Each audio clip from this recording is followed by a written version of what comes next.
Who is the lover? Allah. Who is Ar-Rahman? Allah. Who is Al-Mannan? La ilaha illallah, Muhammadur Rasulullah. Muhammad is the messenger, to Allah is our return. La ilaha illallah, Muhammadur Rasulullah. Muhammad is the messenger, to Allah is our return. La ilaha. मातम मत करो, गम मनाओ ये कहा गया, हाँ, लेकिन रोना धोना ज्यादा मत मना करो। किया गया है। इसका कहने का मतलब ये है कि तो एक हदीस में पढ़ चुका हूँ, लेकिन मना किया गया है। किताब का नाम नहीं मेरे पास। उसमें एक सहाबी का इंतकाल होने के बाद में रसूल अल्लाह ने मातम करने के लिए इजाजत भी दी और कुछ देर के बाद में रोका भी उन्हें कि इतना भी ना करो, ये मुराद ले। हाँ, इतना भी ना करो, ये मुराद से। अब यहाँ पे मैं ये बता रहा हूँ कि चले वो तो रसूल खुदा सल्लल्लाहु अलैहि वसल्लम के नज़दीक अगर ये फेले हराम होता तो रसूल हराम नहीं कहा। अच्छा, हराम नहीं कहा, ठीक हराम है। नहीं अब कहा। मातम करने से मना किया है तो मना करने की कोई वजह और इल्लत भी है ना, ठीक है ना। लेकिन हम कल इसके ऊपर इसी हदीस के ऊपर, जहाँ आप ये कह रहे हैं, इसी के ऊपर ही डिबेट करेंगे और इसको मजीद वाजे करेंगे।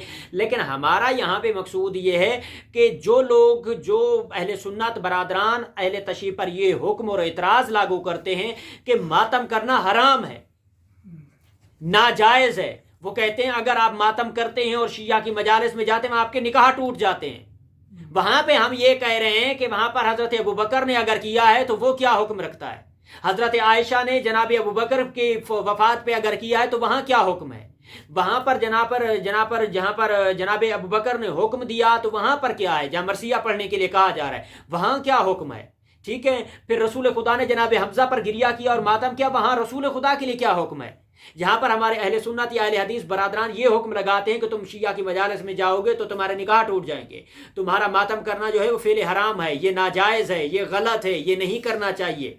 वहां पर यह है कि उन असहाब और अहले सुन्नत के मनाबे जो हम बयान कर रहे हैं, वह मुस्नद अहमद बिन हम्बल के बारे में जो हम कह रहे हैं, उनकी वफात पर मातम करना वो क्या है, ठीक है। यानी वहां पे हमारा इस बात यह कि उनके बारे में क्या हुक्म लगाया जाए। जब शिया के ऊपर यह हुक्म लगाया जा रहा है कि ये मातम करते हैं तो ये बिद्दत है, ये नाजायज है, ये फेल हराम है, तो वहां पर उन असहाब के बारे में क्या हुक्म लगाया जाएगा, उन खुलफा के बारे में क्या हुक्म लगाया जाएगा जिन्होंने ये फेल अंजाम दिए हैं, जिनकी मैयतों पर ये फेल अंजाम दिए गए हैं, ठीक है। उनके बारे में हमारा क्या ख्याल है। हम अपने मोमिनीन तक पैगाम ये पहुंचा रहे हैं कि अगर वो जायज़ था तो आज ये क्यों हराम हो रहा है, ये शरीयत कहां से आई है, ठीक है।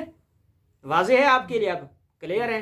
इंशाअल्लाह जो हदीस है उस बाकी हिस्से को इंशाअल्लाह कल के दर्स में उसको हम मजीद जो है वो वाज़ेह करेंगे इंशाअल्लाह। सलवात पढ़ें बर मोहम्मद अहले बैत मोहम्मद। अल्लाहुम्मा सल्ली अला मुहम्मद व आले मुहम्मद। अब सवाल ये किया गया कि नस्वार का क्या हुक्म है, जो कि हम एक अलग वीडियो भी क्लिप भी बना चुके, चूँकि रोज़ाना के दुरूस में जो सवाल है तो उसको हम भी जो है वो जिक्र जो है वो कर रहे हैं। जो ये मिनहाज सालिहीन यहाँ पे ये अपने मोमिनीन और नाज़रीन के लिए भी कर रहा हूँ और आप लोगों को भी, कि यहाँ पर जो जिक्र किया गया है इस मसले के बारे में आयतुल्लाह सिस्तानी के हवाले से और आयतुल्लाह रहबर के हवाले से वो मुफस्सलन क्लिप वहाँ पे मौजूद है कि रोज़े की हालत में नस्वार के लिए क्या हुक्म है और उसका शरई जो उसकी हैसियत है वो क्या है। आयतुल्लाह सिस्तानी फरमाते हैं कि रोज़े की हालत में, यहाँ पर मसला नंबर जो है किताब मिनहाज सालिहीन में यहाँ पे जिक्र किया गया, मसला नंबर 1003 और 1014 पर बहस मुफत्तरात में उसको जिक्र किया गया है और उसके मसले को उन्होंने वाज़ेह किया है।